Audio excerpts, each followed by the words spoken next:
আজকে আমাদের যাত্রা বর্তমান থেকে অতীতের দিকে। বেনারস হিন্দু ইউনিভার্সিটি থেকে বেরিয়ে আমরা পৌঁছে গেলাম নালন্দা বিশ্ববিদ্যালয়ে। এই বিশ্ববিদ্যালয়ে গুপ্তযুগের শেষ থেকে সুলতানি আমলের প্রথম ভাগ পর্যন্ত ভারতবর্ষের শিক্ষা দীক্ষা জ্ঞান বিজ্ঞান দর্শন ও ধর্মচর্চার ক্ষেত্রে যে ভূমিকা পালন করেছে সে কথা আজকে আমরা সচক্ষে দেখব। আমরা নালন্দা বিশ্ববিদ্যালয়ের মধ্যে প্রবেশ করে সেখানকার একজন স্থানীয় গাইড তাকে সঙ্গে নিলাম। তারপরে আমাদের নালন্দা বিশ্ববিদ্যালয়ের ভেতরে ঘুরে ঘুরে দেখা শুরু হলো। আমরা সেই গাইডের মুখ থেকেই শুনে নিলাম নালন্দা বিশ্ববিদ্যালয়ের যে জীবন্ত ইতিহাস, সেই ইতিহাস। চ্যানেলটা সাবস্ক্রাইব করতে ভুলবেন না, সঙ্গে ভালো লাগলে একটা লাইক দেবেন এবং গোটা ভিডিওটা না টেনে সম্পূর্ণটা দেখতে অনুরোধ করি। ये डेन इस समय का है, सीमेंट होने लगा 1940 में। ये दोनों घर यूरिन पर्पस में यूज होता था। उस समय सीमेंट के जगह पर जो मसाला का उपयोग होता था, चून, सरकी, बालू, रस देने जो होता था, ऐसे हर वक्त इसमें दीवार तैयार होता था। और दीवार का मोटाई जो है हम लोग देख रहे हैं, ये 6 फीट मोटा दीवार है, देख ना 6 फीट, जो घर को ना गर्मी में गर्म होने देता था न ठंड में ठंडा, यानी कि घर जो है नेचुरली एयर कंडीशन सिस्टम का कार्य करता था। ये एक छात्र का एक घर है जिसका छत भांग गया है। घर के भीतर में जो कुलंगी होता था, बाती रखने का जगह, बाती जलता था तीसी तेल में, रेडी तेल में, और इधर बहुत थकता था लोग। ये सभी हॉस्टल है, समझ गए ना दीदी? ये सभी हॉस्टल है, एक छात्र का एक घर है।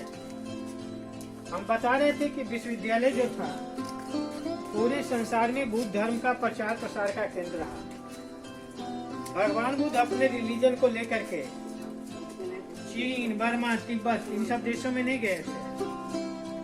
उधर से जब छात्र यहाँ पढ़ाई के लिए आते थे, जो मेडिकल साइंस पढ़ के घर जाता था, वो सब अपना देश जाकर के आयुर्वेदिक डॉक्टर का काम करता था।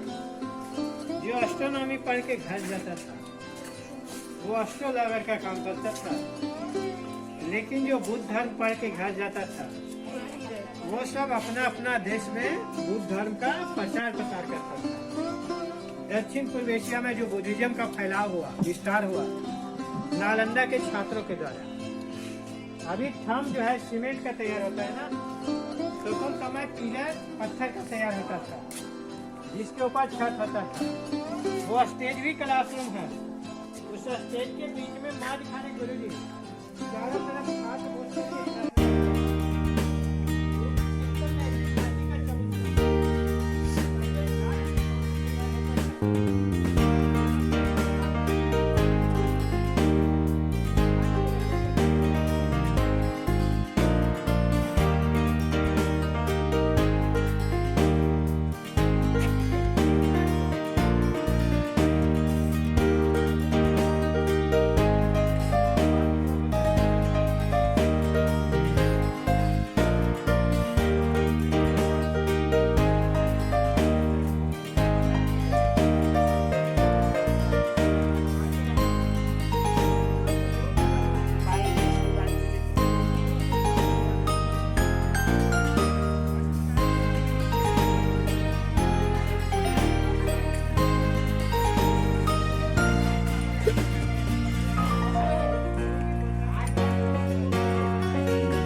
होकर के घर को आलो करता था।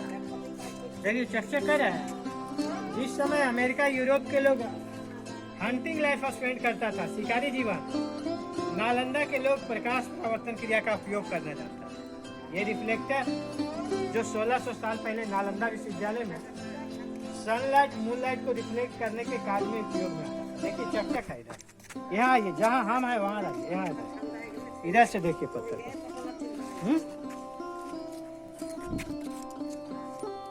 आ गए।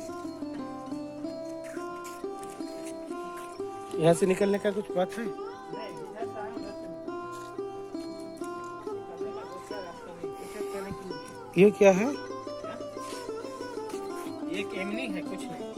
ये धरातल का ऊंचा नीचा साबित करता है दादा कि कंस्ट्रक्शन अलग अलग पीरियड में बना है। आर्कोलॉजी जब खनन कार्य करता है ना तो वो कार्बन डेटिंग करता है, समझ रहे ना। वो जो नीचे का कंस्ट्रक्शन है वो अगर 413 में बना है, ये 425 का है, ये 450 का है, समझ रहे ना। जो अलग पीरियड का कंस्ट्रक्शन मिला है आर्कोलॉजी उसको अलग लेवल में कैटेगराइज किया, समझ रहे हैं। इसमें समय का डिफरेंस है। ये बिल्डिंग जो आप देख रहे हैं 1600 साल पुराना बिल्डिंग है, लेकिन यहाँ जो शिक्षा संस्थान तैयार हुआ वो बिल्डिंग बनने से 1000 बच्चा पहले ये सब BC। इस समय बुद्ध और महावीर जिंदा होते थे। उस समय ये जगह नालक गांव के नाम से जाना जाता था। नालक गांव जो था भगवान बुद्ध के प्रमुख शिष्य सारिपुत्र का जन्म स्थान था। शारिपुत्र।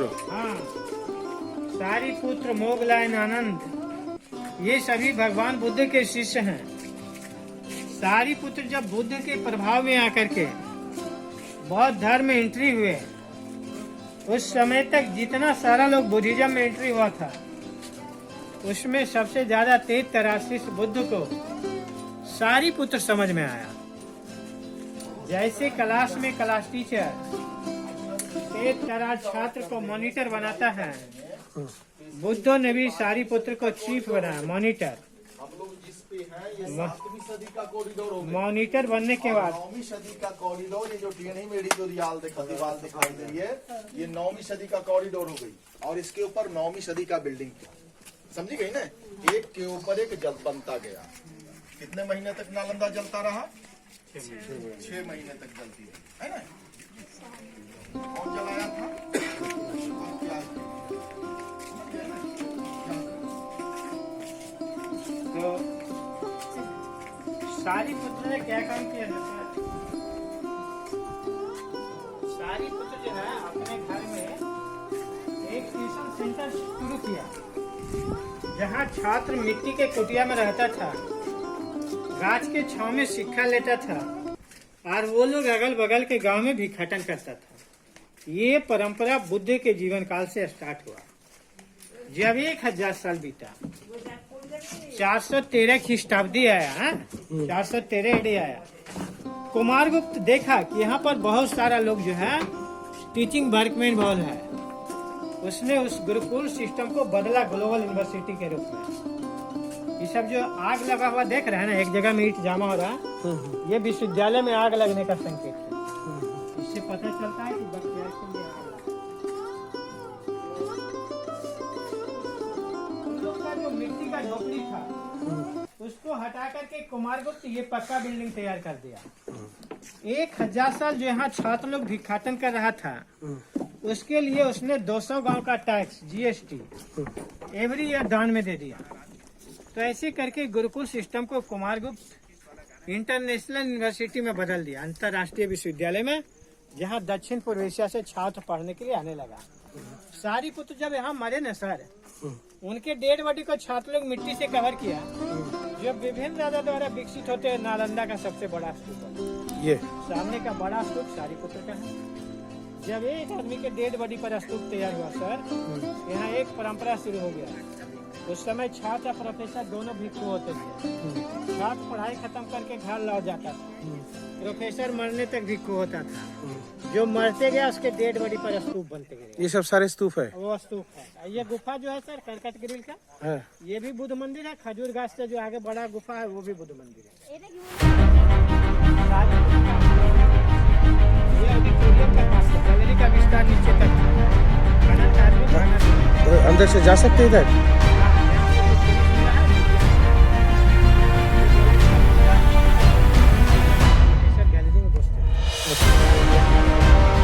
जा सकते हैं?